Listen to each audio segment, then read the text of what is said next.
Hello welcome dear students. आज हम discuss करेंगे क्लास 11th के काइनेमेटिक्स का और ये हमारा लेक्चर नंबर 10 और इसमें हम लास्ट टॉपिक पे आ गए हैं काइनेमेटिक्स के, that is the relative motion, one of the most important topics है ना। वैसे तो रिलेटिव मोशन हम दो पार्ट्स में पढ़ेंगे, वन डायमेंशन में और टू डायमेंशन में। आज के लेक्चर में हम पढ़ने वाले relative motion in one dimension. पहले हम कॉन्सेप्ट को समझेंगे और फिर उससे एसोसिएटेड बहुत सारी प्रॉब्लम्स हम करने वाले हैं, है ना। चलिए आइए, सबसे पहले तो हम रिलेटिव मोशन के कॉन्सेप्ट को समझ लेते हैं क्या है। देखिए एक्चुअली क्या है कि ये सिग्निफाई क्या कर रही है कि मोशन एक रिलेटिव टर्म है। क्या कि मोशन एक रिलेटिव है ना, ये हमने पहले भी देखा था कि रेस्ट और motion they are the relative terms. का कैसे डिपेंड करते हैं कि कहां से आप देख रहे हो, इस पे डिपेंड करेगा कि बॉडी रेस्ट में है या मोशन में। फॉर एग्जांपल मान लीजिए ट्रेन में दो पैसेंजर बैठे हैं, है ना। दोनों पैसेंजर, मान लीजिए पैसेंजर ए और पैसेंजर बी, ये बात मैंने पहले बताई थी, जरा सा रिकैपिचुलेट कर देते हैं। या मान लीजिए कोई बस है, कुछ भी है ना, दो पैसेंजर बैठे हैं, बस चल रही है ना, और बाहर एक और खड़ा है, ये ए है, ये बी है और ये क्या है, सी। ठीक है, मैंने सी से पूछा बता बी मोशन में है, उसने क्या करा, देखा पहले बी में से इतनी दूर था, थोड़ी देर में बी यहां तक आ जाएगा, तो उसने देखा कि बी अपनी पोजीशन चेंज कर, तो ये बी सी के रिस्पेक्ट में किसमें है, मोशन में, है ना। फिर मैंने ए से पूछा कि बता बी रेस्ट में या मोशन में। ए ने कहा भाई अभी भी हमारे बीच 1 मीटर सेपरेशन है, यहां लेगा तो भी 1 मीटर सेपरेशन है, बी अपनी जगह से नहीं हिल रहा मेरे लिए, तो ए के बी किसमें आ गया, रेस्ट में। तो बी का रेस्ट में होना या मोशन होना किस बात पे डिपेंड कर रहा है कि आप कहां से देख रहे हो। अगेन कहां से देख रहे हो, इसका मतलब क्या होगा, आपका फ्रेम ऑफ रेफरेंस। सी के फ्रेम ऑफ रेफरेंस में मोशन में है और ए के फ्रेम ऑफ रेफरेंस में ये रेस्ट में। तो ये जो टॉपिक है इसका लेना देना कुछ ऐसा ही है। मोशन का रिलेटिवनेस देखनी है, मींस फ्रेम ऑफ रेफरेंस क्या देखना है, फ्रेम ऑफ रेफरेंस, है ना। Now listen to me very carefully, I am going to take one example here. देखिए मान लीजिए सपोज ये कोई रोड था, है ना, दो पर्सन खड़े इनिशियली बिल्कुल सेम पोजीशन पे थे, है ना। ये मान लीजिए आपका बी हो गया और ये कौन हो गया आपका ए, और एक आराम से बैठा था, चिपक के अपने आराम से धरती पे बिंदास बैठा था, वो कौन था, सी। सी नहीं हिलने वाला, है ना। अब हुआ क्या, ए और बी मोशन में है, इसमें ए और बी आपके मोशन में। सी ने देखा कि भाई बी आगे जा रहा है कितने की स्पीड से, 5 मीटर पर सेकंड। ठीक है, अच्छा सी ने क्या देखा, ए भी आगे जा रहा है कितने की स्पीड से, 2 मीटर पर सेकंड, है ना। अब मैंने पूछा बता भाई ए से पूछा, मैंने किससे पूछा, ए किससे पूछा, ए इसका मतलब क्या है कि मैं ए पे बैठ के देख रहा हूं, मेरा ए है फ्रेम ऑफ रेफरेंस, है ना। मैंने इससे पूछा भाई बता बी की स्पीड तेरे लिए कितनी है ना।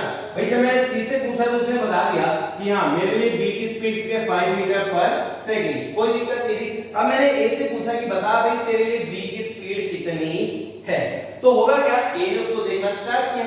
अब एक बात रही, 1 सेकंड में कितना आगे जाएगा भाई, 5 मीटर पर सेकंड में चल रहा है, तो 1 सेकंड में ये कहां कितने आगे पहुंच जाएगा आपका, 1 सेकंड में पहुंच जाएगा ये आपका 5 मीटर, है ना। अच्छा भाई, अच्छा 1 सेकंड में ये कितना पहुंच जाएगा, 1 सेकंड में 2 मीटर चलेगा। मान लीजिए 1 सेकंड में ये यहां तक आ गया, है ना, कितना चला ये आपका 2 मीटर। टाइम मेरा कितना फिक्स कर दिया मैंने, 1 सेकंड, इसकी स्पीड थी 2 मीटर पर सेकंड। अच्छा अब ए क्या सोचेगा, अच्छा ये 5 ये 2, तो ये बच कितना गया आपका 3 मीटर। ठीक है, अब ए क्या सोचेगा, वो सोचो, ए सोचेगा यार समय शून्य पे मेरे सामने था, समय इक्वल 1 सेकंड में मेरे से कितना आगे चला गया, 3 मीटर। भाई क्या सोचेगा, समय शून्य पे मेरे पास में था, हमारे बीच में कोई सेपरेशन नहीं था, समय बराबर 1 सेकंड में मेरे से कितना आगे चला गया, 3 मीटर। तो उसको तो ये लगेगा ना कि बी कितने आगे चला गया, 3 मीटर। तो उसके लिए स्पीड क्या होगी, भाई स्पीड क्या हो जाएगा, स्पीड हो जाएगा डिस्टेंस अपॉन टाइम। ये स्पीड किसके लिए है, ये स्पीड ए के लिए, इसकी बी की, है ना। तो भाई ए के लिए बी कितना आगे चला गया, 3 मीटर, टाइम अपन तो ये कितना आ गया 3 मीटर पर second. This is known as the, इसी को हम क्या बोलते हैं, relative speed of B with respect to A. इसी को हम क्या बोलते हैं, रिलेटिव स्पीड या relative velocity of b with respect to a, इसी को हम क्या बोलते हैं, relative velocity of b with respect to a denoted by v ba। इसका मतलब क्या है, रिलेटिव वेलोसिटी है velocity of b with respect to a, और ये कितनी है डियर स्टूडेंट्स आपकी 3 मीटर पर सेकंड। कितनी है, 3 मीटर पर सेकंड। आपने किया क्या यहाँ पे, अरे भाई b की a के साथ निकालने के लिए, b की विद रिस्पेक्ट टू a निकालने के लिए ऑब्वियसली आपने क्या किया, b की वेलोसिटी में से a की माइनस कर दिया। अरे भाई b की कितनी है 5 और a की कितनी है 2, माइनस करेंगे तो कितना आ गया आपका 3। यानी कि अगर मैं जनरलाइज फार्मूला लिखना चाहूं तो velocity of b with respect to a, इसका फार्मूला क्या होगा, velocity of b minus velocity of a।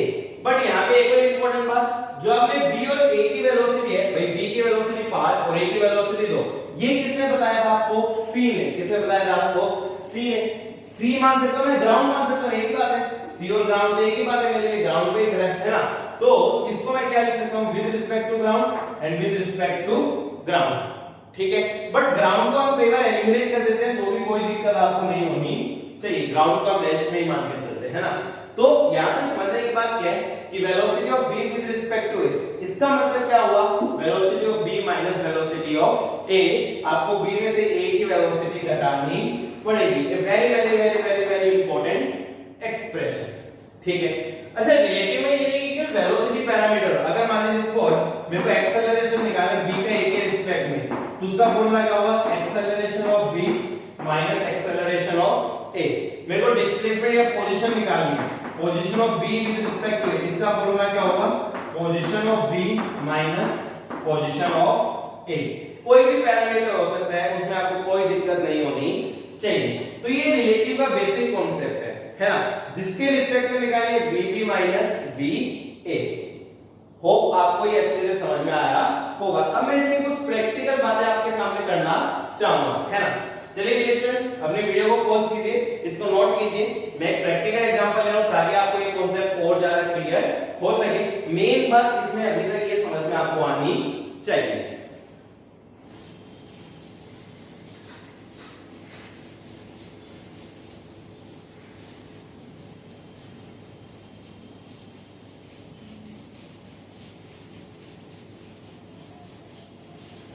अब आप देखिए, खुद के रिस्पेक्ट में रिलेटिव वेलोसिटी क्या होगी। अगर मान लीजिए मैंने बात की सपोज a की वेलोसिटी खुद के ही रिस्पेक्ट में, a के रिस्पेक्ट में, फॉर्मूला क्या लगेगा यहाँ पे, va माइनस va, रो कितनी आ जाएगी 0।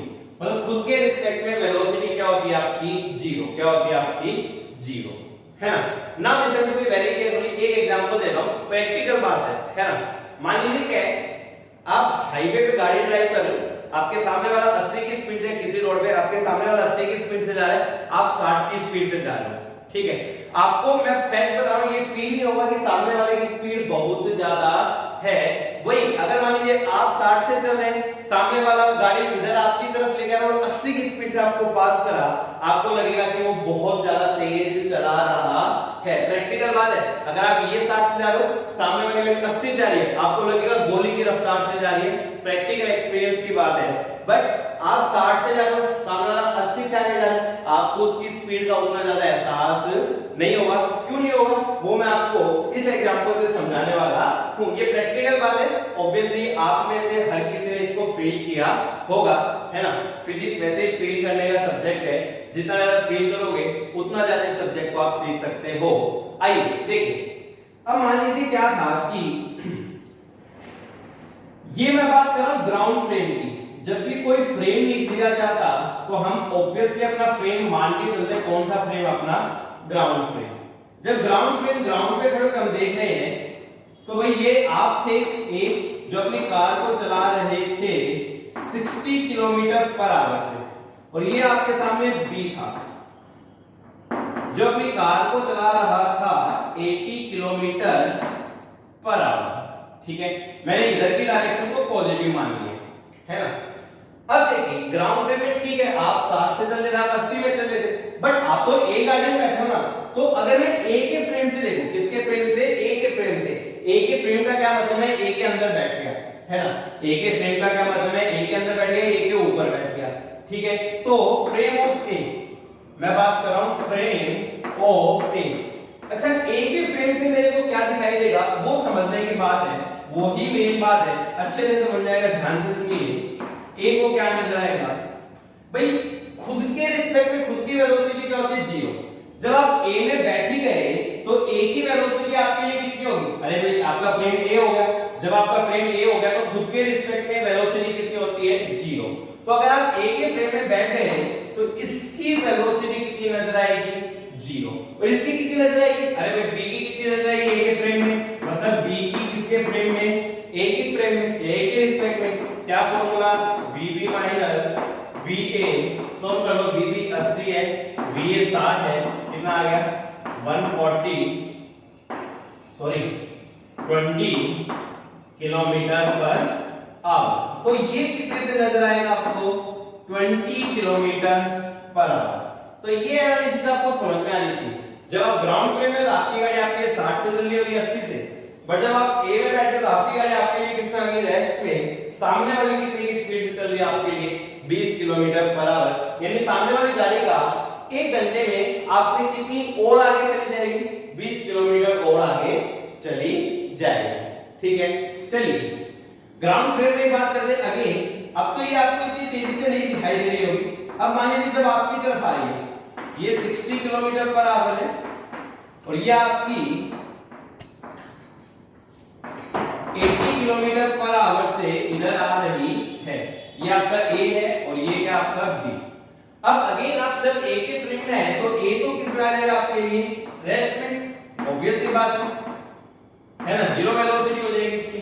जबकि बी की कितनी हो जाएगी, आप आसानी से आप बता सकते हैं, अरे भाई बी की निकालने एक डायरेक्शन को पॉजिटिव मान लो, सपोज मैंने इसको पॉजिटिव मान लिया और ये क्या होगी मेरी negative. Again velocity of B with respect to A, formula क्या होगा, vb माइनस va।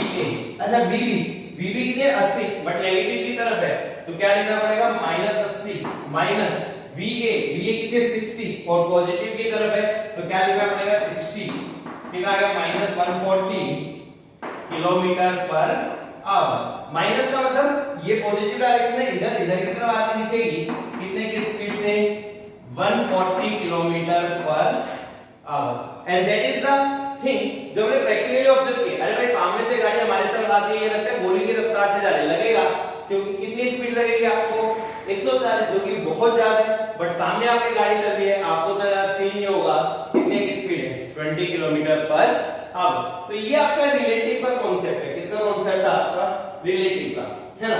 ये ग्राउंड फ्रेम में खड़े होकर ऐसी चीजें हमें दिखेगी, ए के फ्रेम में खड़े होकर ऐसी चीजें हमें दिखेगी, जिसको आपने अपना फ्रेम माना वो आपके लिए किस में आ गया, रेस्ट में। दूसरे का आपको रिलेटिव मोशन निकालना पड़ेगा। एक और बात, जब आप रिलेटिव वेलोसिटी निकाले थे, अगर सेम डायरेक्शन में तो आपने माइनस किया सीधा 80 माइनस 60, और जबकि अपोजिट डायरेक्शन में है तो आपने यहाँ पे क्या किया है, एडिशन किया। क्या किया आपने, एडिशन। तो this is the whole concept regarding the relative motion. जहां खड़े हो उसको रेस्ट में मानो, उसकी वेलोसिटी जीरो, और दूसरा किससे मूव करने वाला, आपका रिलेटिव मोशन से मूव करने वाला है। ठीक है, अब देखिए दो क्वांटिटीज दुनिया में ऐसी है जो फ्रेम पे डिपेंड नहीं करेगी। वैसे तो बहुत सारी क्वांटिटीज है, बट काइनेमेटिक्स में जो इस्तेमाल होगी मैं उसकी बात कर रहा हूं, है ना। दो क्वांटिटीज मेरे पास ऐसी है जो फ्रेम पे डिपेंड नहीं करेगी। ठीक है, वो क्या है, एक तो टाइम, है ना। एक क्वांटिटी तो क्या आपकी टाइम। टाइम को चाहे आप ग्राउंड फ्रेम में देख लो, चाहे आप ए के फ्रेम में ले लो, टाइम अपनी स्पीड से चल रहे, टाइम आपका फ्रेम पे डिपेंड नहीं करता। इस फ्रेम में तो भी उतना ही टाइम होगा, इस फ्रेम में तो भी टाइम उतना ही रहने वाला है। And next is separation between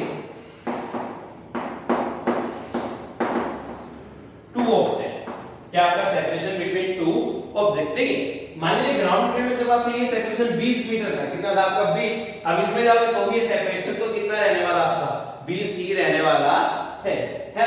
तो ए और बी के बीच का जो सेपरेशन है, मतलब इन्हीं भी दो पॉइंट्स के बीच का सेपरेशन, वो भी फ्रेम पे डिपेंड नहीं करता, बाकी सब क्वांटिटी डिपेंड करती है। वेलोसिटी यहां अलग है, यहां अलग दिख रहा है ना। डिस्टेंस यहां अलग, यहां अलग। एक्सेलरेशन यहां अलग, यहां अलग। वो हम आगे आने वाले एग्जांपल्स में भी समझेंगे। बट दो क्वांटिटीज ऐसे जो आपकी फ्रेम पे कदापि डिपेंड नहीं करती। First one is the time, first one क्या आपका टाइम और सेकंड क्या आपका सेपरेशन बिटवीन टू ऑब्जेक्ट्स। क्या आपका सेपरेशन बिटवीन टू ऑब्जेक्ट्स है ना। तो this is the main concept, time and separation between two objects. ये आपका फ्रेम पे डिपेंड नहीं करता। चलिए डियर स्टूडेंट्स अपनी वीडियो को पॉज कीजिए, नोट दिस डाउन, हम आगे बढ़ते हैं और कुछ न्यूमेरिकल प्रॉब्लम्स एग्जांपल्स देखते हैं। आज हम 1D की बात करेंगे, 2D की नेक्स्ट लेक्चर्स में बात होगी।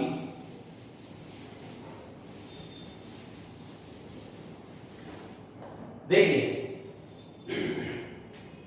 कैटेगरी 1 फर्स्ट कैटेगरी ले रहा हूं है ना, फ्री फॉल के क्वेश्चन रिलेटिव मोशन। किसके क्वेश्चन?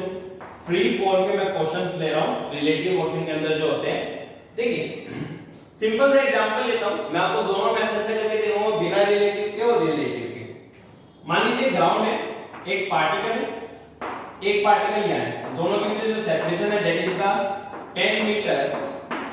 इसको ऊपर फेंका गया 20 मीटर पर सेकेंड और साइमल्टेनियसली इसको रिलीज कर दिया गया है ना। आपको ये बताना है कितने टाइम बाद हम टकराएंगे और ग्राउंड से कितनी हाइट पे टकराएंगे, कितने टाइम बाद टकराएंगे और ग्राउंड से कितनी हाइट पे ये टकराएंगे। तो सबसे पहले तो मैं जनरल सिंपल कांसेप्ट से कर रहा हूं, मैं रिलेटिव इस्तेमाल नहीं कर रहा है ना। तो ये नीचे आएगा भाई और ये कहां जाएगा? ऊपर। मान लीजिए यहां टकराएंगे तो ग्राउंड से कितनी हाइट पे टकराएंगे? मान लीजिए h हाइट पे, और टाइम कितना लगा उनको टकराने में? t। ठीक है, बहुत बढ़िया। अब देखिए मैं h और t निकालना चाह रहा हूं। सबसे पहले मैंने इस पार्टिकल के लिए इक्वेशन है, इसकी वेलोसिटी ऊपर एक्सेलरेशन नीचे, इसके लिए मैंने सेकंड इक्वेशन लगाई s बराबर ut plus half at square है ना। तो इसका डिस्प्लेसमेंट h हो गया, u कितना है 20, t एक्सेलरेशन का नीचे g हमेशा नीचे लगता है तो minus half g t square and this is going to have equation number 1। Suppose ये वाला पार्टिकल h डैश चला, कितना चला आपका h डैश, इसके लिए इक्वेशन लगाओ। हम इसका डिस्प्लेसमेंट कितना है h डैश, u, इसकी u कितनी है 0, रिलीज किया था। अब ये भी नीचे आ रहा है, एक्सेलरेशन भी नीचे है तो हाफ g t स्क्वायर। ये क्या होगी? Equation number 2। ठीक है, अब आप देख सकते हो h और h डैश को ऐड करोगे तो कितना आएगा आपका 10, तो h plus h dash must be equal to 10। अब इन दोनों का एडिशन करो, h प्लस h, देखो आप एडिशन करोगे तो ये वाली टर्म इस वाली टर्म से क्या हो जाएगी? कैंसिल। सिंपली कितना बच गया? 20t is equal to 10। तो सोल्व करेंगे तो t कितना आ गया? 1/2 सेकंड। तो ये पार्टिकल कितने टाइम पे स्ट्राइक करने वाले हैं? 1/2 सेकंड्स है ना। आपने इतना बड़ा प्रोसेस किया, मैं चुटकियों में सवाल कर सकता हूं, मेरे लिए सवाल 1 सेकंड का है। कितने सेकंड का है? 1। आपके लिए भी हो जाएगा, मैं जब अभी बताऊंगा है ना। अब टाइम आ गया, t की वैल्यू यार है तो h आ जाएगा आपका, उसमें कोई बड़ी बात नहीं है। तो ये तो आपका सिंपल कांसेप्ट से हमने टाइम निकाल लिया कि किस टाइम पे वे स्ट्राइक करने वाले हैं। अगर मैं रिलेटिव का कांसेप्ट इस्तेमाल करूं, अच्छा मैं किसके फ्रेम में बैठा हूं? मेरे को या तो a के फ्रेम में बैठना पड़ेगा, b के फ्रेम में। इसको मैंने a बोल दिया, इसको वो b बोल दिया, मैं b के फ्रेम में बैठ रहा हूं, उसमें क्या है? Frame of b। कहां पे बैठ रहा है? Frame of b। अच्छा आप सोचिए b की वेलोसिटी कितनी होगी? जब आप b के फ्रेम में बैठिए तो b की वेलोसिटी तो कितनी हो गई? 0। वो तो किसमें आ गया आपका? रेस्ट में। ठीक है, अच्छा जो a है वो किससे मूव करेगा? रिलेटिव से, और मेरे को निकालनी पड़ेगी relative of a with respect to b है ना। फॉर्मूला क्या है? ua minus ub। ठीक है, ua कितना आ गया आपका? 20 ऊपर की तरफ, ub रिलीज किया था 0, तो ये कितना हो गया आपका? 20 मीटर पर सेकंड। तो ये b वाला तो किसका आ गया? रेस्ट में, आराम से। और जो ये a वाला है ये कितने से मूव कर रहा है आपका? यही था हमारा रिलेटिव का कांसेप्ट, जिसके फ्रेम में बैठोगे रेस्ट में, और दूसरा किससे मूव करेगा? आपकी रिलेटिव वेलोसिटी। मेन बात रिलेटिव एक्सेलरेशन कितना होगा? अगर आप बात करें acceleration of a with respect to b, acceleration of a minus acceleration of b। अब देखिए a का एक्सेलरेशन g नीचे की तरफ, b का एक्सेलरेशन भी g नीचे की तरफ, दोनों का एक्सेलरेशन तो सेम है, ये भी g के बराबर, ये भी g के बराबर, तो रिलेटिव एक्सेलरेशन कितना आ गया आपका? 0। And that's the main concept. Free fall में जो भी सवाल होंगे उनमें आपका जो रिलेटिव एक्सेलरेशन है हमेशा कितना आ जाएगा? 0। यानी कि इसका एक्सेलरेशन कितना होगा? a का 0। अरे a के एक्सेलरेशन की तो बात कर रहे हैं ना, तो a का एक्सेलरेशन कितना होगा? 0। अब इसका जब एक्सेलरेशन ही 0 हो गया तो ये किससे मूव करेगा? अब कांस्टेंट स्पीड या कांस्टेंट वेलोसिटी। ठीक है, ये समझ में आएगा। अब देखिए ये सेपरेशन कितना था? 10 मीटर, है ना। अब एक बात ध्यान से सोचिए कि भाई ये रेस्ट में ये इससे टकराना चाहता है तो इसको कितना मूव करना पड़ेगा? ये रेस्ट में ये यहां रखा, ये हिल नहीं रहा अब आपके लिए, क्योंकि ये आपके लिए रेस्ट में आ चुका है। ये यहां पे रखा, ये हिल नहीं रहा, ये इसको टकराना चाहते हैं। इसको इससे टकराने के लिए कितना डिस्टेंस ट्रेवल करना पड़ेगा? 10 मीटर, और स्पीड कितनी है? 20 मीटर पर सेकंड। तो टाइम बराबर डिस्टेंस अपॉन स्पीड, सिंपली कितना आएगा? 1/2 सेकंड। सिंपली कितना आएगा? 1/2, यहां पे कितना आएगा? 1/2 सेकंड। हां, पर जब आपको हाइट लगानी है तो फिर आपको दोबारा से ग्राउंड फ्रेम में जाना पड़ेगा।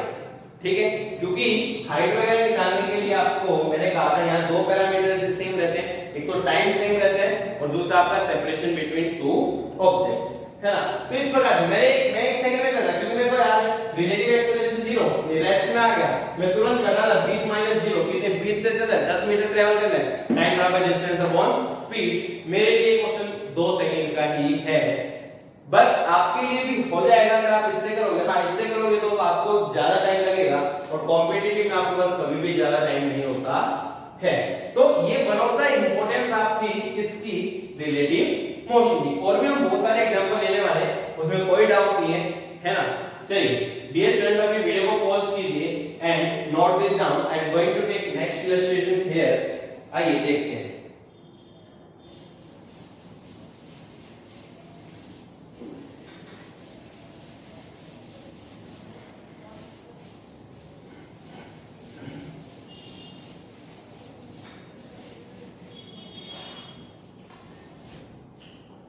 देखिए ये मान लीजिए ग्राउंड था आपका, एनसीईआरटी का क्वेश्चन है, जेईई मेंस में और एडवांस में भी शायद एक बार पूछा जा चुका है।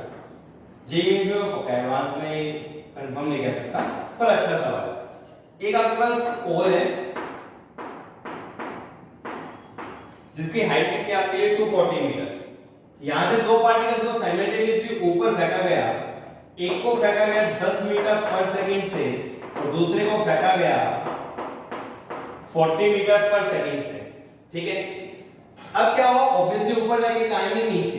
बोला गया कि जब ये ग्राउंड से टकराएंगे उसके बाद इनका कोई मोशन नहीं है, ग्राउंड से टकराने के बाद ये रेस्ट पे आ जाएंगे, रिबाउंड नहीं होंगे। ये नहीं कि टकरा के फिर से ऊपर जाएंगे, ऐसा नहीं है, डज नॉट रिबाउंड।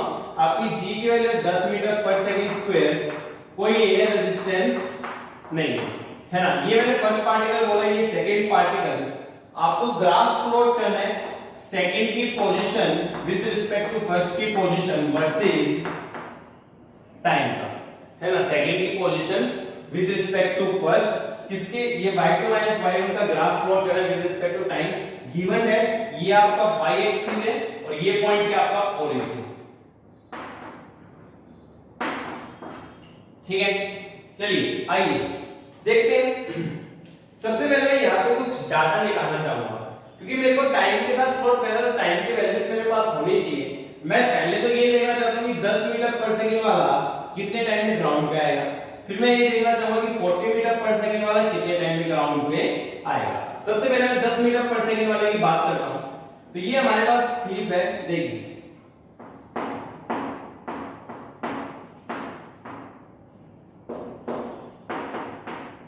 अब भाई क्या होगा? 10 मीटर पर सेकंड वाला ऊपर जाएगा और फिर कहां आएगा? आपका नीचे।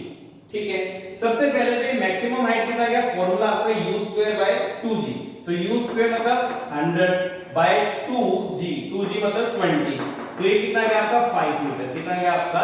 5 मीटर, है ना। अच्छा, ऊपर जाने का टाइम ऑफ एसेंट, भाई यहां से यहां गई तो टाइम ऑफ एसेंट है ना, वो कितना होगा आपका? u/g। तो इस वाले पोर्शन में जो टाइम लगा आपका u/g 10/10, यानी कि कितनी सेकंड लगी? 1 सेकंड। तो मेरे को यहां से यहां तक का तो टाइम मिल गया, अब मेरे को यहां से यहां तक का टाइम और चाहिए। अच्छा, यहां पे स्पीड कितनी आपकी? 0। स्पीड 0 है तो h हाइट नीचे आने में टाइम कितना लगता है आपका? हमने फॉर्मूला याद कर रखा है √2h/g। ठीक है, तो कितना आएगा? √2। अब हाइट कितनी? क्योंकि यहां पे रेस्ट में है ना, हाइट में तो 240 मिनट कितनी लेनी पड़ेगी? 240 + 5 कितना हो गया? 245। और g हो गया 10। तो ये कितना हो गया 490 बटे 10 सॉल्व करेंगे तो कितना हो गया 7 सेकंड। यानी कि देखो 1 सेकंड के ऊपर गया और फिर 7 सेकंड का आया नीचे, टोटल नीचे आने में टाइम कितना लगा उसको 8 सेकंड। कितने टाइम लगे उसको 8 सेकंड। तो 8 सेकंड्स में वो ऊपर जाके कहां पे आ चुका आपका नीचे आ चुका है। तो एक का मेरे को पता चल गया 8 सेकंड्स लगे। टाइम टोटल टाइम कितना हो गया आपका टोटल।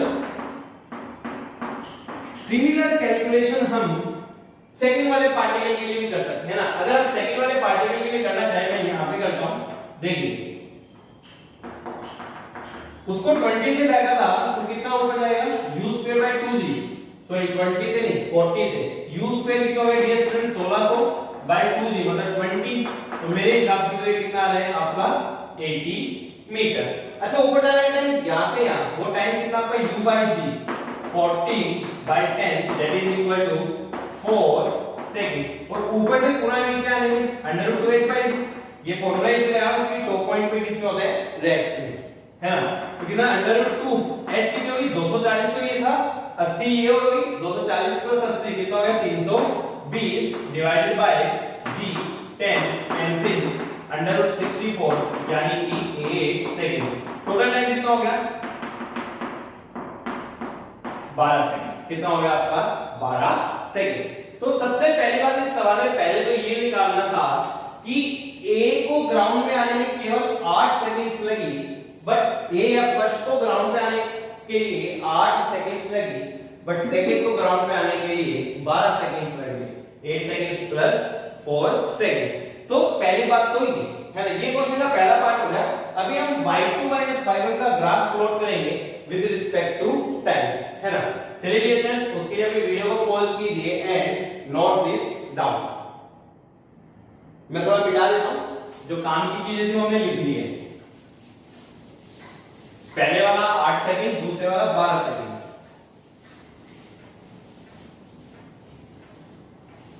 अब देखिए किसी भी टाइम y2 y1 निकालना, मतलब position of 2 with respect to 1 कैसे निकाल सकता हूं मैं। देखिए सबसे पहले मैं y1 लिखना चाह रहा हूं। क्या लिखना चाह रहा हूं मैं y1। ये मेरा ओरिजिन माना है। क्या माना है मैंने, ये अपना ओरिजिन। इसको फैला गया था 10 मीटर पर सेकंड। किसी भी टाइम t पे मान लीजिए वो यहां पे आ रहा है, किसी भी टाइम t पे, तो उसका डिस्प्लेसमेंट हम लिख सकते हैं s बराबर ut 10t। अच्छा वेलोसिटी पर एक्सेलरेशन नीचे तो -12 g t स्क्वायर, ठीक है। ये आपका डिस्प्लेसमेंट की इक्वेशन आ गई। बट मेरे को तो y चाहिए। अब मैं y कैसे लिखूंगा भाई, इसका y कोऑर्डिनेट कितना होगा। अगर हम ध्यान से सोचें, अगर y कोऑर्डिनेट सोचें तो ये 240 मीटर है और साथ में डिस्प्लेसमेंट कितना है s, तो इसका y कोऑर्डिनेट y2, क्योंकि ओरिजिन ये है तो y1 कितना होगा 240 प्लस s, है ना। तो y1 कितना आ जाएगा यहां से 240 plus 10t minus half gt square, ठीक है। सिमिलरली आप y2 निकाल लीजिए। y2 कितना है 240 और उसकी वेलोसिटी 40t है माइनस हाफ gt स्क्वायर। अब मेरे को y2 y1 का ग्राफ प्लॉट करना है, तो मैं y2 y1 देखो 240 से 240 कैंसिल, इससे ये कैंसिल, 40t में से 10t गया तो कितना बचा आपका 30t। कितना बचा 30t। ये कहानी 8 सेकंड्स तक वैलिड है। क्यों? क्योंकि 8 सेकंड पे पहला वाला पार्टिकल कहां पे आ जाएगा ग्राउंड पे। तो अगर हम ग्राफ बनाना चाहें तो पहले 8 सेकंड्स तक का बना लो भाई। समय शून्य में सेपरेशन कितना होगा शून्य।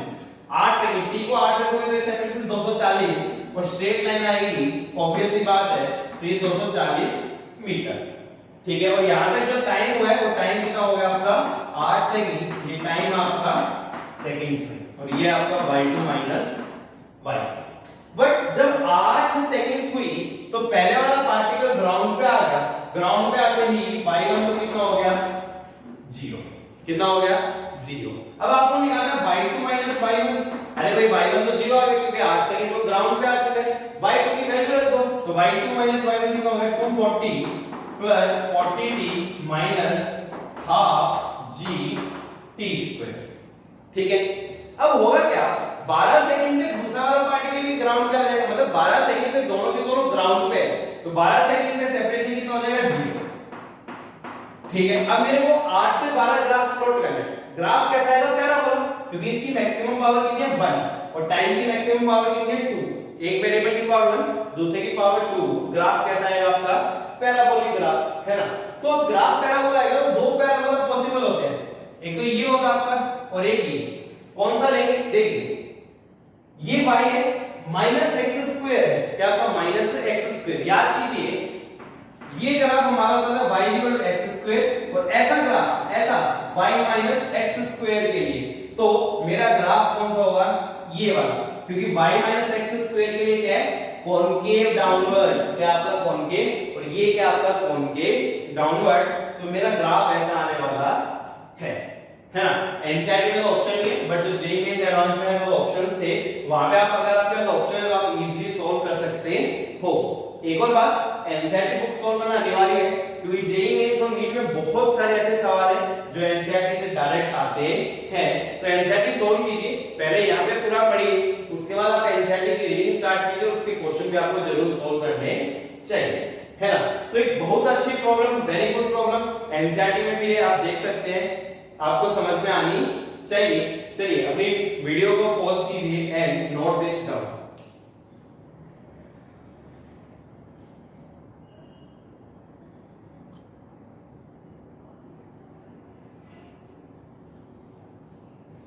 देखिए डियर स्टूडेंट्स, नेक्स्ट इलस्ट्रेशन हम ले रहे हैं।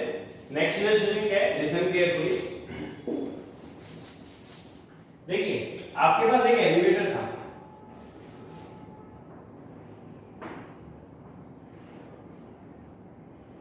है ना, आपके पास क्या था, ये आपका एक एलिवेटर। एलिवेटर की जो लेंथ है ना, that is equal to 2.7 metre. कितनी लेंथ है इसकी, 2.7 मीटर।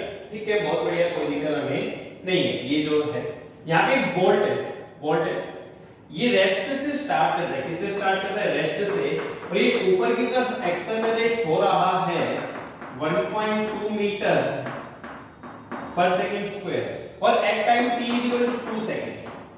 2 सेकंड पे बोल्ट नीचे गिरना स्टार्ट होता है, बोल्ट लूज हो रखा है, 2 सेकंड पे कंप्लीटली लूज होता है, फ्री फॉल स्टार्ट होता है। क्या स्टार्ट होता है उसका, फ्री फॉल।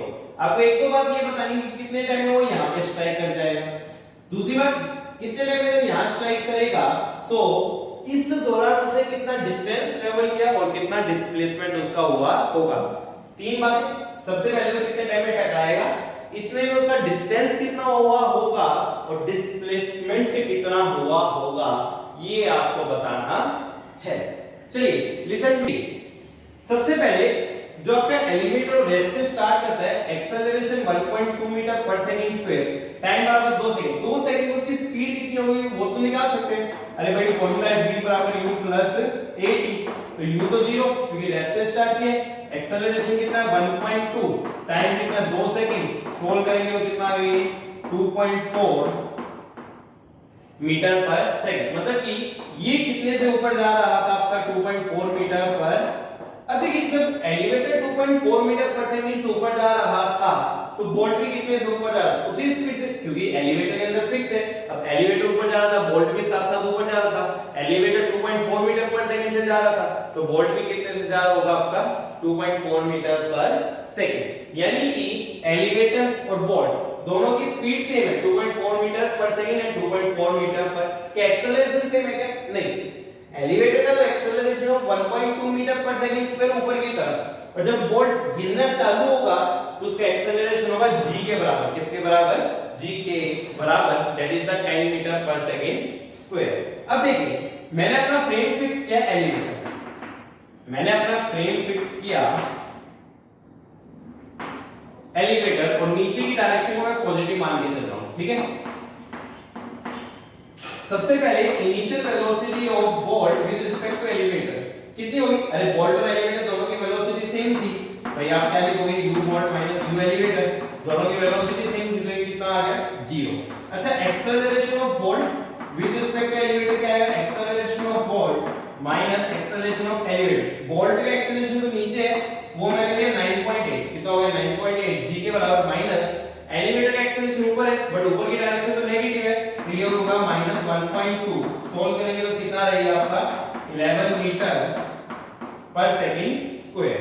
ठीक है, अब मैंने इसी के फ्रेम में, एलिवेटर के फ्रेम में, भाई जब मैंने एलिवेटर फ्रेम मान लिया तो मेरा एलिवेटर किसमें है, रेस्ट में, एलिवेटर मोशन में नहीं है, रेस्ट में आ गया, क्योंकि मैंने अपना फ्रेम एलिवेटर मान रखा है। अब मैंने लगाया s बराबर ut plus half at square. अब जब एलिवेटर रेस्ट में आ गया तो बोल्ट को टकराने के लिए कितना डिस्प्लेसमेंट करना पड़ेगा, एलिवेटर रेस्ट में चल ही नहीं रहा, तो बोल्ट को टकराने में कितना डिस्प्लेसमेंट करना पड़ेगा आपका 2.7। कितना करना पड़ेगा 2.7। अच्छा u कितना था, शून्य, कुछ भी नहीं है, half acceleration 11 into t square. जब आप इस इक्वेशन को सोल्व करेंगे तो उसका t आएगा आपका अप्रोक्सीमेट 0.7 सेकंड्स। कितना आएगा 0.7 सेकंड। तो ये अपने रिलेटिव का कांसेप्ट इस्तेमाल करके ये निकाल लिया कि बोल्ट यहां पे कितने टाइम में स्ट्राइक करेगा 0.7 सेकंड्स। कितने में स्ट्राइक करेगा 0.7 सेकंड्स। अब बात करते हैं उसकी डिस्प्लेसमेंट की। देखिए मेरे को ये बोला कि कौन से फ्रेम में डिस्प्लेसमेंट नहीं बोला। अब सुनिए ध्यान से, अगर इस फ्रेम में डिस्प्लेसमेंट बोलता तो होगा क्या, जब आप इस फ्रेम में आ गए तो ये रेस्ट में, इस फ्रेम में डिस्प्लेसमेंट कितना है, इसको यहां से यहां है, तो इस फ्रेम में तो डिस्प्लेसमेंट कितना था 2.7 मीटर, है ना। बट जब कभी आपको डिस्प्लेसमेंट या डिस्टेंस निकालना फ्रेम मेंशन नहीं किया गया तो आपको डिस्प्लेसमेंट कौन से फ्रेम से निकालना पड़ेगा, ग्राउंड फ्रेम से। क्या ग्राउंड फ्रेम में 2.7 हो गया, नहीं, हम नहीं कह सकते, क्योंकि 2.7 मीटर जो डिस्प्लेसमेंट है वो तो किसके फ्रेम में, एलिवेटर के फ्रेम में। ग्राउंड फ्रेम में क्या होगा देखते हैं। तो मैंने ग्राउंड फ्रेम के लिए इक्वेशन लगाई s बराबर ut plus half at square. ठीक है, ग्राउंड फ्रेम में u कितना था, देखिए इनिशियल वेलोसिटी जब हम ग्राउंड फ्रेम में बात कर रहे थे बोल्ट और एलिवेटर की सेम थी, एलिवेटर की 2.4 है तो बोल्ट की भी कितनी होगी 2.4। हां ऊपर की डायरेक्शन में, नीचे मैंने पॉजिटिव माना था तो ऊपर की डायरेक्शन नेगेटिव, तो -2.4। ठीक है, टाइम कितना गया dear students 0.7 plus half acceleration तो g के बराबर है, ग्राउंड फ्रेम में तो g ग्रेविटी से ही ऊपर है, जब भाई नीचे आ रहा है कोई फोर्स कुछ नहीं है, केवल एक ही लग रहा है आपका g। ठीक है, तो g नीचे की तरफ पॉजिटिव है तो g कितना होगा 9.8 और टाइम आपका 0.7 का स्क्वायर। जब हम इसको सोल्व करेंगे तो हमारा आंसर अप्रोक्सीमेटली 0.72 मीटर आएगा। कितना आएगा 0.72 मीटर। तो ये आपका डिस्प्लेसमेंट है कौन से फ्रेम में, ग्राउंड फ्रेम में। और ये जो डिस्प्लेसमेंट था 2.7 मीटर ये कौन से फ्रेम में था आपका, एलिवेटर फ्रेम में। मैंने पहले बताया था डिस्प्लेसमेंट ऐसी क्वांटिटी है जिसकी डिफरेंट फ्रेम्स में डिफरेंट वैल्यूज हो सकती है। और ऐसा ही यहाँ पे, यहाँ पे अलग वैल्यू और यहाँ पे क्या है अलग वैल्यू, ग्राउंड फ्रेम में अलग वैल्यू 0.72 मीटर और यहाँ पे अलग वैल्यू 2.7 मीटर। अब कहानी तो डिस्टेंस में आएगी, दिक्कत बहुत बड़े डिस्टेंस में। देखिए हुआ क्या, मान लीजिए बोल्ट की इनिशियल पोजीशन थी ग्राउंड फ्रेम में, जो उसका डिस्प्लेसमेंट है 0.72, पॉजिटिव है मतलब नीचे, फाइनल पोजीशन ये है और ये कितना आपका 0.72 मीटर। बट मैंने पहले बताया जब कभी डिस्टेंस निकालना चेक कर लो कभी स्पीड 0 हो रही है या नहीं। मैं चेक करता हूं, तो मैंने चेक किया v बराबर u प्लस 80 से, किससे चेक किया v बराबर u प्लस 80, स्पीड 0 देगा, u कितना है मेरा -2.4, एक्सेलरेशन 9.8 इनटू t, इधर ले लो 9.t 2.4, टाइम कितना आएगा, सोल्व करने पे जो टाइम है शायद आपका 0.24 सेकंड आता है, बट जो भी आप लगभग उतना ही आएगा, मेरा कितना है 0.24 सेकंड अप्रोक्स वैल्यू। ठीक है, अब तो गड़बड़ हो गई, अरे भाई 0.24 सेकंड में उसकी स्पीड क्या होगी 0, यानी वहां पे अपनी डायरेक्शन को क्या करेगी चेंज, तो मेरा 0.7 सेकंड तक तो मोशन है। अब ये 0.24 सेकंड में डायरेक्शन चेंज होने मतलब क्या, ये पार्टिकल पहले ऊपर गया और फिर लौट के कहां आया नीचे, है ना। और ये ऊपर भाई यहां पे लौट के नीचे है ना, ये ऊपर कितने टाइम के लिए गया आपका 0.24, क्योंकि 0.24 पे उसको अपनी डायरेक्शन चेंज करनी है, तो यहां से यहां का टाइम कितना है 0.24। अब मैं क्या करूंगा, मैं 0.24 में डिस्प्लेसमेंट निकालूंगा, कैसे, s बराबर u plus half at square, सब कुछ सेम रखूंगा, टाइम को क्या रखूंगा यहां पे 0.24। जब टाइम को हम 0.24 रखेंगे तो ये जो डिस्टेंस है ये कितना है आपका 0.3, कितना है 0.3, यानी कि अब डिस्टेंस कितना देखो, ऊपर गया 0.3, फिर नीचे भी कितना है 0.3, 0.6 हो गया, और फिर नीचे कितना गया आपका 0.72, that is equal to 1.32 metre. फिर से 0.24 सेकंड तक ऊपर जा रहा है, कितना ऊपर गया, सोल्व करेंगे 0.3 मीटर, कितना ऊपर गया 0.3, फिर 0.3 का आया नीचे, कितना हो गया 0.6, और फिर कितना नीचे गया आपका 0.72, टोटल कितना हो गया आपका 1.32 metre.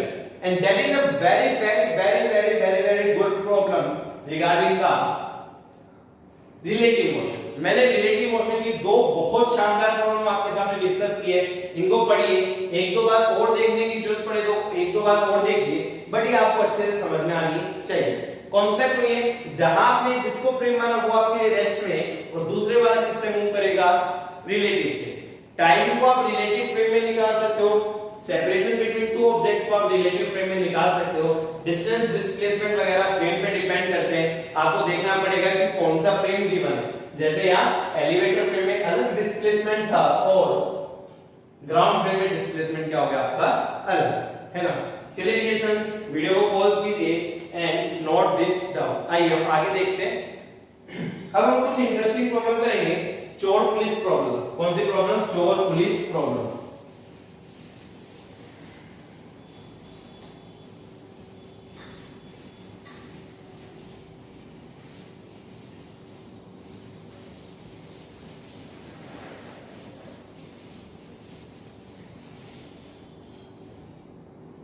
Give me a second to drink water.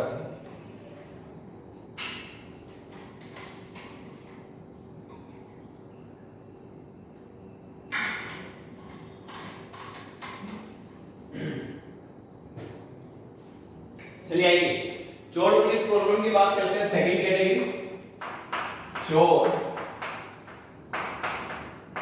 Police. हो सकता है पता नहीं, इंग्लिश बहुत टाइम हो गया, हो सकता है गलत देखा हो, माइंड मत करना। चोर पुलिस प्रॉब्लम, ठीक है, इनको हम ओवरटेकिंग प्रॉब्लम्स वगैरह भी बोलते हैं, कैचिंग प्रॉब्लम्स। दो तीन एग्जांपल होगा जिससे आपको अच्छे से समझ में आ जाएगा, ठीक है। देखिए सबसे पहले मैं चोर पुलिस प्रॉब्लम का एग्जांपल ले रहा हूं। ये हमारी हरियाणा पुलिस की गाड़ी जीप, और ये हमारे चोर की गाड़ी, भाई मेरा नहीं है चोर, ठीक है। ये कुछ अपनी स्पीड से जा रहा था, ये भी कुछ अपनी स्पीड से, इसकी जो स्पीड थी दैट इज द 20 मीटर पर सेकंड, और एक्सेलरेशन था 5 मीटर पर सेकंड स्क्वायर, और इसकी जो स्पीड थी, थोड़ा अच्छा डाटा बनाता हूं,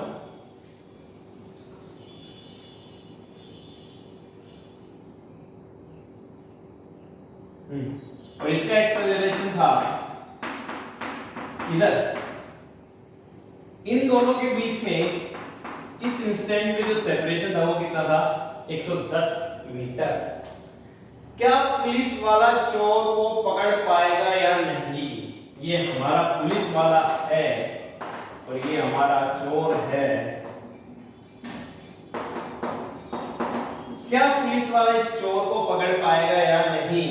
अगर पकड़ पाएगा तो कितने टाइम में पकड़ लेगा, और अगर नहीं पकड़ पाएगा तो मिनिमम सेपरेशन कितना होगा? ठीक है, सवाल क्या है? ये पुलिस वाला चोर को पकड़ पाएगा, अगर पकड़ लिया तो कितने टाइम में, और अगर पकड़ नहीं पाया तो मिनिमम सेपरेशन कितना रहा होगा। आइए इस प्रकार की प्रॉब्लम कैसे करते हैं, क्रिस्टल क्लैरिटी के साथ समझते हैं। देखिए मैं क्या करूंगा, मैंने अपना फ्रेम थी चोर पे सेट कर लिया। सर पुलिस पे करो ना, अच्छा लगता है ना, चोर पे कर लेते हैं, समझने में आसानी रहेगी, है ना। तो मैंने फ्रेम अपना चोर पे सेट कर लिया, तो चोर मेरे लिए किसमें आ गया, रेस्ट में, और पुलिस को अब किससे मूव करना पड़ेगा, रिलेटिव से, है ना। तो सबसे पहले मैं निकालूंगा relative velocity of police with respect to thief, initial velocity. कौन सी वेलोसिटी, इनिशियल, पुलिस की विद रिस्पेक्ट टू थी क्या होगी, यूपी माइनस यूटी। अच्छा पुलिस की जो इनिशियल वेलोसिटी है वो कितनी है, 40 माइनस चोर की इनिशियल वेलोसिटी कितनी है, 20, that is equal to 20 metre पर सेकंड। अगर मैं एक्सेलरेशन निकालूं पुलिस का with respect to thief, acceleration of police minus acceleration of thief, police का जो एक्सेलरेशन हो 3 और 3 पे 5, तो 3 - 5 that is equal to -2 metre पर सेकंड स्क्वायर। ठीक है, माइनस का मतलब रिलेटिव फ्रेम में वो अपोजिट है। अब हुआ क्या, रिलेटिव फ्रेम में ये कितने से है भाई 20 मीटर पर सेकंड, एक्सेलरेशन अपोजिट है 2 मीटर पर सेकंड स्क्वायर। गड़बड़ हो गई, कहीं ना कहीं आगे जाएगी और फिर लौट के वापस आएगी, है ना, कहीं ना कहीं आगे जाएगी एक पॉइंट मैक्सिमम तक, वहां स्पीड 0 होगी, फिर लौट के क्या आएगी वापस। अगर इसकी स्पीड, ये डिस्टेंस कितना है 110 मीटर, इसकी जो स्पीड है 0 होती है 110 मीटर के बाद तो पकड़ लेंगे, और 110 मीटर पहले से 0 हो गई तो पकड़ पाना पॉसिबल नहीं है ना। तो देख लेते हैं भैया स्पीड कहां 0 होगी, v स्क्वायर - u स्क्वायर बराबर 2as, ये तो 0 कहां 0 होगी वही देखना है। रिलेटिव फ्रेम में u कितना है 20, 20 का स्क्वायर 400, 2 - 2 into s, तो s से सोल्व करेंगे तो कितना आया 100 मीटर, यानी कि ये तो रेस्ट में खड़ा है, आराम से खड़ा है। पुलिस की गाड़ी आ रही है, रिलेटिव फ्रेम की बात है, 100 मीटर तक आई, 100 मीटर पे स्पीड क्या हुई 0, 0 पे मुड़ेगी और फिर कहां चली गई दूर। हकीकत में ऐसा नहीं है, ये किसको दिख रहा है, थीफ को दिख रहा है, किसको दिख रहा है थीफ को, यानी कि जो पुलिस की गाड़ी है वो आगे आई और फिर लौट के चली गई इस फ्रेम में, थीफ के फ्रेम में। अब कितना आगे आई है वो 100 मीटर, और जबकि चोर कितने में था 110, तो क्या पकड़ पाएगी क्या नहीं, और सेपरेशन कितना रहेगा 10 मीटर, कितना रहेगा। तो जो हमारी पुलिस है वो चोर को नहीं पकड़ पाएगी, मिनिमम सेपरेशन कितना आ गया आपका 10 मीटर। अच्छा इनिशियल सेपरेशन अगर 90 होता, क्या होता अगर इनिशियल सेपरेशन, तो पकड़ लेती, तो टाइम कैसे निकालें, s बराबर ut plus half at square, s हो गया 90, u कितना था आपका 20t, एक्सेलरेशन -2 तो -t स्क्वायर, और इसको सोल्व कर लेते हो, वहां से क्या मिलता आपका टाइम आ जाता, उसमें कोई बड़ी बात नहीं है। तो जो मैंने एग्जांपल लिया उसमें पुलिस 100 मीटर तक गई, 110 पे चोर था, रेस्ट में था, उनके बीच में सेपरेशन कितना रहेगा आपका 10 मीटर, कितना रहेगा सेपरेशन आपका 10 मीटर, यानी कि पुलिस चोर को नहीं पकड़ पाएगी, मिनिमम सेपरेशन 10 मीटर, और अगर ये 90 लेंगे तो पकड़ लेगी। टाइम कैसे निकालेंगे, using the second equation s बराबर ut plus half at square. तो आप इस प्रकार से इन सवालों को इजीली कर सकते हो, इनमें कोई रॉकेट साइंस नहीं, ठीक है। चलिए अब एक एग्जांपल ले लेते हो जो जेईई मेंस में है, इससे बहुत आसान है, बिलीव मी, इससे मुश्किल क्वेश्चन नहीं मिलेगा आपको पकड़ने का, ओवरटेकिंग का।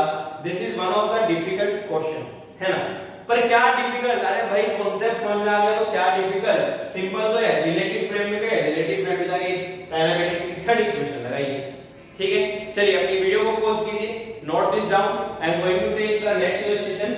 जेईई मेंस में पूछा गया था 2017 में, बहुत ही आसान सवाल है वैसे।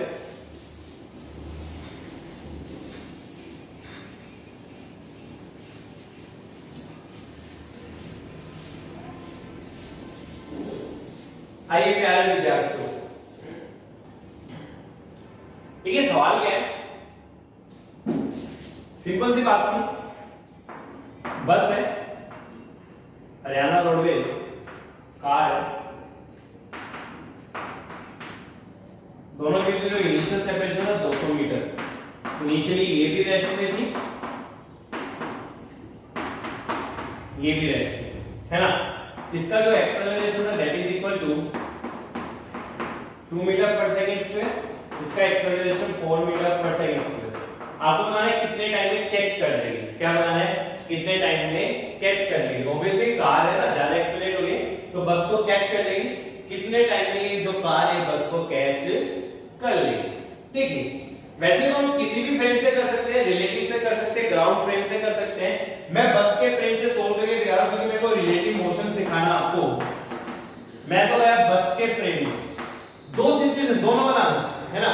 आपको जनरली क्वेश्चन में ग्राउंड फ्रेम में गिवन होता है, आप जिस फ्रेम में सोल्व कर रहे हो वो सिचुएशन जरूर बना लीजिए, दो डायग्राम बना लीजिए, आसानी से सोल्व होगा। मैंने बस फ्रेम बना ली, तो बस तो किसमें आ गई रेस्ट में, और जो कार है किससे मूव करेगी रिलेटिव से, है ना। तो रिलेटिव वेलोसिटी ऑफ कार निकालो विद रिस्पेक्ट टू बस इनिशियली, तो कार माइनस बस, कार भी रेस्ट में बस भी रेस्ट में, तो कितनी आ गई 0। अच्छा acceleration of car with respect to bus, acceleration of car minus acceleration of bus, car का एक्सेलरेशन कितना भाई 4 माइनस 2 कितना आ गई 2 मीटर पर सेकंड स्क्वायर। सेपरेशन कितना था आपका 200 मीटर, ठीक है, आसानी से निकाल सकते हैं। u आ गया, a आ गया, s बराबर ut प्लस हाफ at। अब देखो ये वाला रेस्ट में आ गया, ये रेस्ट में आ गया, तो इसको पकड़ना है। पकड़ने के लिए कितना डिस्प्लेसमेंट, कितना चलना पड़ेगा, 200 मीटर, क्योंकि ये रेस्ट में खड़ी है, तो इसको कितना चलना पड़ेगा, 200 मीटर। तो ये 200 बराबर u तो 0 था, हाफ एक्सेलरेशन 2 आएगा, t स्क्वायर, 2 से 2 कैंसिल, t स्क्वायर आ गया 200, तो t कितना आ गया, सोल्व करेंगे तो 10√2 सेकंड। तो एक कार को, बस को पकड़ने में कितना टाइम लगने वाला है, सिंपली 10√2 सेकंड्स। 10√2 सेकंड्स में ये जो कार है ये बस को इजीली पकड़ लेगी, उसमें आपको कोई दिक्कत नहीं होनी चाहिए, है ना। चलिए students, again pause your video, note this down. I am going to take a next illustration here. देखिए, लिसन केयरफुली।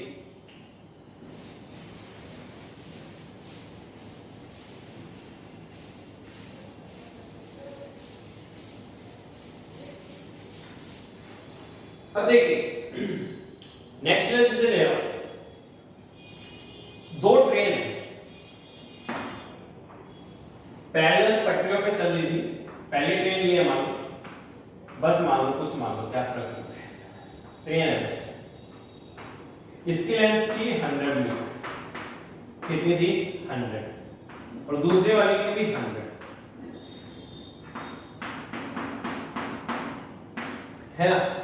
ये इधर, ये इधर, मतलब एक दूसरे को जब क्रॉस कर रहे थे, क्या कर रहे थे, क्रॉस, ये ए, ये बी। तो जब ये क्रॉस कर रहे थे तो क्रॉसिंग में कितना टाइम लगा, पूरी तरीके से क्रॉसिंग करने के लिए जो इनका टाइम लगा, that is equal to 10 seconds. ठीक है, फिर क्या हुआ कि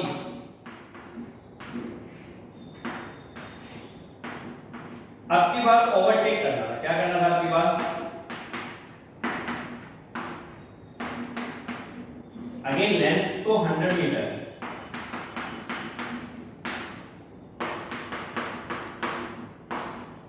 ठीक है। मैंने बोला कि स्पोल a की वेलोसिटी b से ज्यादा कांस्टेंट वेलोसिटी से चल रहे हैं। ओवरटेकिंग में जो टाइम लगा that is equal to 20 seconds. कितने सेकंड्स, क्रॉसिंग में, क्रॉस करने में ऑब्वियसली मैंने पहले बताया था, जब आमने सामने होते हैं तो रिलेटिव स्पीड ज्यादा होती है, स्पीड ज्यादा हो तो टाइम क्या लगेगा, कम।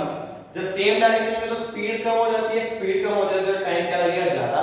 जो आपका क्रॉसिंग है उसमें टाइम लगा 10 सेकंड, ओवरटेक करने में जो टाइम लगा 20 सेकंड्स। आपको VA बताने कितना होगा और आपको VB भी बताना है कितना होगा, ठीक है। आइए समझते हैं। अब होगा क्या, मैंने पहले बताया जब आप अपोजिट डायरेक्शन में तो रिलेटिव वेलोसिटी ऐड होती है। अब A को अपना फ्रेम मान लो, क्या मान लो, A को फ्रेम, तो A किसमें आ गया, रेस्ट में। ये किससे मूव करेगा, रिलेटिव, और वो रिलेटिव कितनी होगी, VB प्लस VA, कितनी होगी, VB प्लस VA। अब आपने A फ्रेम मान लो, ये रेस्ट में आ गया, इसको क्रॉस करने के लिए कितना चलना पड़ेगा, देखिए ये इसकी इनिशियल पोजीशन है, ये किसमें, रेस्ट में। क्रॉसिंग कब होगी, जब ये पोजीशन अचीव कर ले तो उसको हम क्या बोलेंगे, क्रॉसिंग। क्या बोलेंगे हम, क्रॉसिंग, है ना। इसको चलना कितना पड़ा, देखिए ये आपका 100 मीटर है ना, और ये भी कितना आपका 100 मीटर। Sorry for disturbance. हाँ देखिए, मैंने A को फ्रेम मान लिया तो ये किसमें आ गया, रेस्ट में।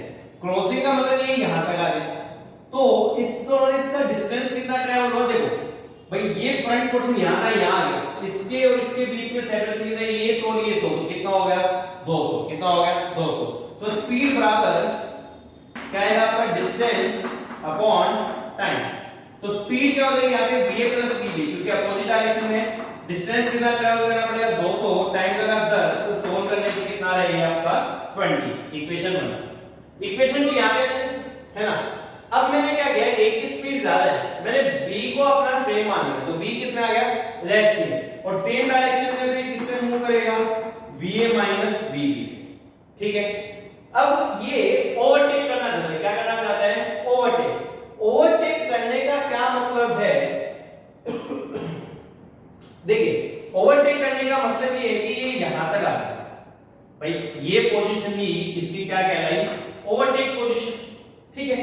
अब जब इसको ओवरटेक करना है, ये पोजीशन उसकी ओवरटेकिंग पोजीशन होगी, तो इस दौरान उसका डिस्टेंस कितना ट्रैवल किया, तो भाई ये पोर्शन यहां था, ये यहां पे आ गया, डिस्टेंस कितना ट्रेवल किया उसने 100 मीटर, कितना ट्रेवल किया उसने 100 मीटर। अगेन स्पीड बराबर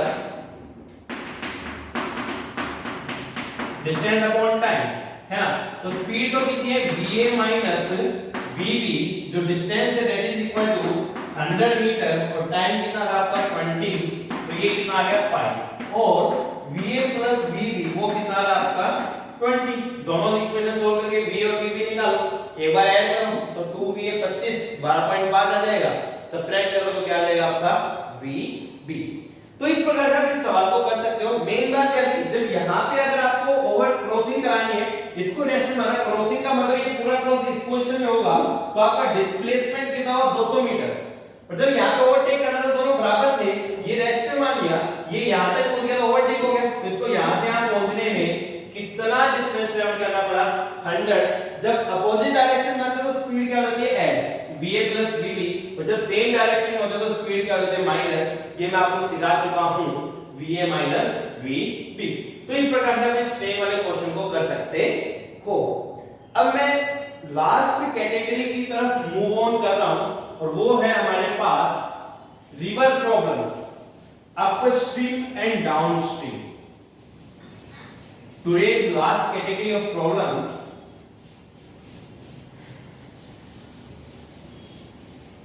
upstream and downstream।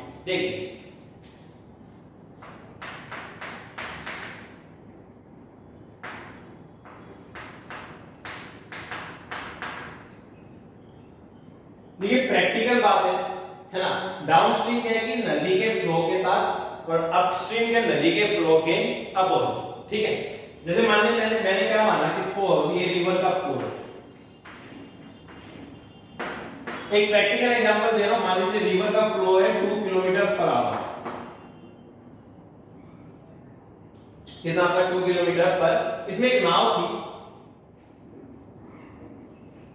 है ना। नाव की जो इंजन की स्पीड है वो 5 किलोमीटर पर आवर, कितने 5 किलोमीटर, जो नाव के इंजन की स्पीड है, इंजन की स्पीड वो कितने 5 किलोमीटर पर आवर। अब मैं आपसे पूछूं तो नाव कितनी स्पीड से जाएगी, अरे भाई ये जब इधर जा रही है खुद के इंजन की स्पीड कितने 5 किलोमीटर पर आवर, पर नदी के फ्लो के कारण नदी भी इसको कहां ले जाएगी, आगे ले जाएगी, कितने से 2 किलोमीटर पर आवर, तो इफेक्टिवली स्पीड कितनी होगी डियर स्टूडेंट्स आपकी 7 किलोमीटर पर आवर।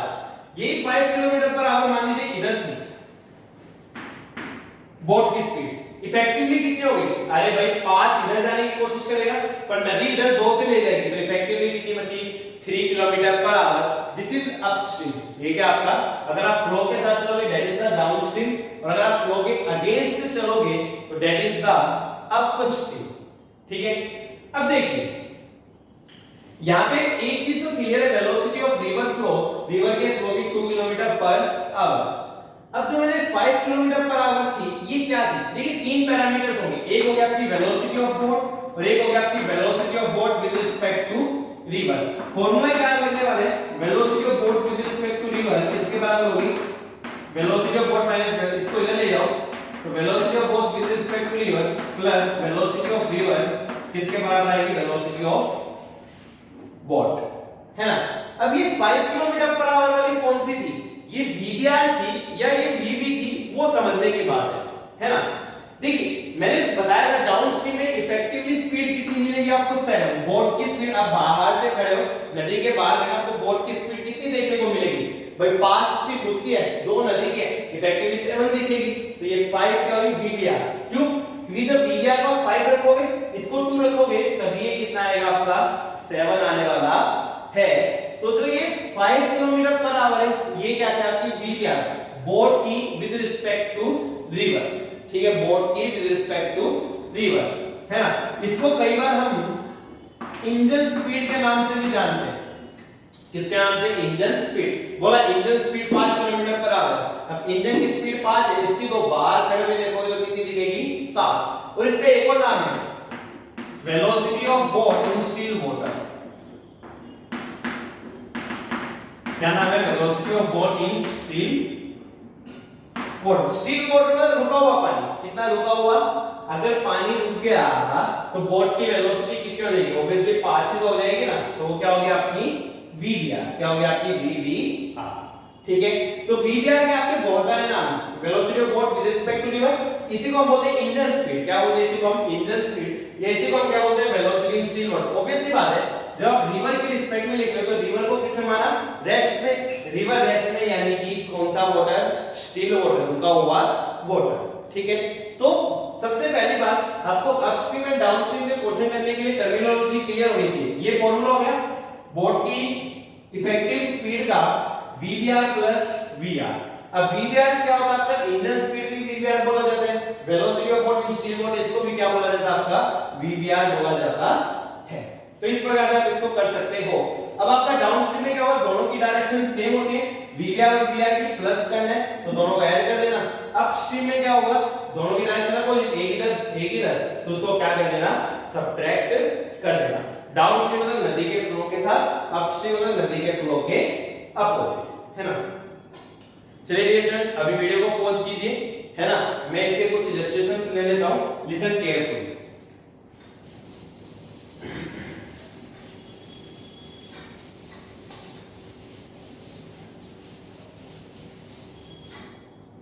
देखिए सबसे पहले एक इजी इलस्ट्रेशन ले लेते हैं। दो पॉइंट है ए एंड बी, ठीक है। डाउनस्ट्रीम जब जाता है, जो बोट है वो जब क्या करते हैं? डाउनस्ट्रीम, तो टाइम लगता है 9 आवर्स। जब वो अपस्ट्रीम जाती है तो टाइम कितना लगता है? 10 आवर, है ना। अब मान लीजिए स्टील वाटर हो गया। क्या हो गया? वाटर स्टील हो गया, तो उसमें कितना टाइम लगेगा आपको ये बताना है। अगर वाटर स्टील हो जाएगा तो कितना टाइम लगेगा? ए से बी जाना। अब देखिए मतलब इन दोनों पॉइंट्स के बीच में पहले कैसे था? डाउनस्ट्रीम फ्लो के साथ। मान लीजिए फ्लो इधर है तो पहले ए पे था, ए से कहां जा रहा है? बी पे। तो इफेक्टिवली बोट की स्पीड क्योंकि डाउनस्ट्रीम में तो ऐड होती है, तो मैंने क्या लिखा? Velocity of river plus velocity of boat with respect to river, है ना। अब हमारे पास फॉर्मूला क्या है? डिस्टेंस बराबर स्पीड इनटू टाइम। तो जो डिस्टेंस है वो किसके बराबर है? A B. किसके बराबर? आपका ए बी। टाइम तो मैं नीचे लिया आया, टाइम कितना लगेगा? 9 आवर्स। जो स्पीड है डाउनस्ट्रीम में कितनी होगी आपकी? VR plus VBR। This is our equation number 1। जब हम अपस्ट्रीम में जाएंगे मतलब अपोजिट जाएंगे, क्या जाएंगे हम? अपोजिट। अपोजिट जाएंगे तो ऑब्वियस सी बात हमें माइनस करनी पड़ेगी, VBR माइनस VR। तो अगेन डिस्टेंस तो आपका सेम अभी भी ए बी, टाइम कितना? 11 आवर। पर अब क्या हो गया आपका? VBR माइनस VR, ठीक है। वही कॉन्सेप्ट है, डाउनस्ट्रीम में ऐड होती है, अपस्ट्रीम में क्या होती है? माइनस। 5 प्लस 2 करेगी और 5 माइनस 2 करेगी, ठीक है। अब आप 1 और 2 को ऐड कर लीजिए तो क्या होगा? AB by 9 plus AB by 11 इसके बराबर आ जाएगा। ऐड करेंगे तो ये कैंसिल 2 VBR। अच्छा AB को कॉमन ले रहे हैं, एलसीएम ले रहा हूं 99 एलसीएम आएगा। 11 प्लस 9 20 बराबर 2 VBR। सॉल्व करेंगे तो ये 10 पे गया तो VBR कितना आएगा भैया आपका? 10 by 99 AB, ठीक है। अब देखिए जब आप स्टील वाटर में थे तो कितना टाइम लगेगा आपको ये बताना है। इजीली बता सकते हो भाई, कुछ भी नहीं है इसमें। एक मिनट कैलकुलेशन देख लेते हैं। 99 11 और 9 20 सही, कोई दिक्कत नहीं। ये मैंने 10 लिख दिया, क्या है? ये 11 एक्चुअली, सॉरी, ठीक है।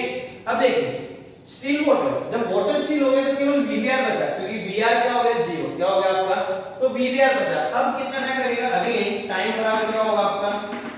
डिस्टेंस अपॉन स्पीड, ठीक है। डिस्टेंस तो आपका एक ही है, बट जब आपका वाटर स्टील हो गया, अब मान लीजिए बोट अपनी 5 की स्पीड से चल सकती है, रिवर 2 से जा रही है। अब रिवर रुक गई तो बोट उसमें से कितने जाएगी? 5 से ही जाएगी ऑब्वियसली।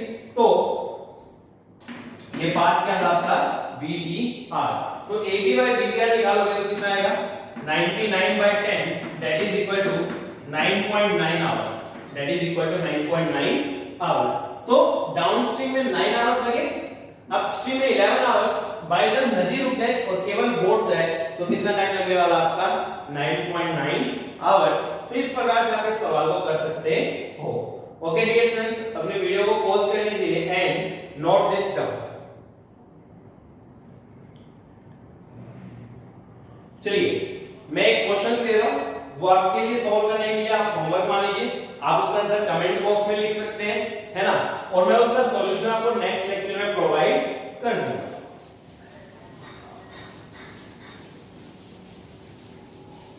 देखिए क्वेश्चन क्या है, ये आपकी रिवर फ्लो है, क्या आपकी रिवर फ्लो है ना। एक आदमी के पास बोट थी, क्या थी, एक आदमी के पास बोट, और यहां पे एक ये लकड़ी का टुकड़ा था, क्या था, लकड़ी का टुकड़ा जिसको फ्लोट बोल दिया मैंने, और ये क्या थी आपकी बोट। समय सुनने पे ये दोनों एक साथ थे, कैसे थे दोनों एक साथ, ठीक है। हुआ क्या, बोट ने अपने आप को चालू किया, बोट के हमने चेन खींची, उसको चालू किया, बोट चलने लगी, बोट चलने लगी, 1 घंटे के बाद मुड़ी और वापस इधर आई, तो उसने देखा कि जब वो फ्लोट से मिलती है तो फ्लोट कितना चल चुका होता आपका, 6 किलोमीटर, कितना चल चुका होता आपका, 6 किलोमीटर, समझ आया। तो आपको बतानी है कि वेलोसिटी ऑफ रिवर फ्लो कितनी रहती होगी। अगेन सवाल सुन लीजिए, समय सुनने पे बोट और फ्लोट एक साथ थे इस पोजीशन में। अब फ्लोट की अपनी कोई स्पीड में वो नदी के फ्लो के साथ आगे जाता रहेगा, तो फ्लोट नदी के फ्लो के साथ आगे जाता रहा। ये बोट थी, ये बोट आगे जा रही, 1 घंटे तक आगे गई, 1 घंटे के बाद मुड़ी, और जब मुड़ के दोबारा फ्लोट से मिली तो फ्लोट कितना डिस्टेंस ट्रेवल कर चुका था आपका, 6 किलोमीटर। आपको वीआर बताना है। अब इसका आंसर हमें कमेंट बॉक्स में भी लिख के भेज सकते हैं। I will provide the solution in the next lecture. Till then पढ़ते रहिए, अपने घरों में रहिए, stay home, stay safe in pandemic of कोविड-19। Thank you dear students.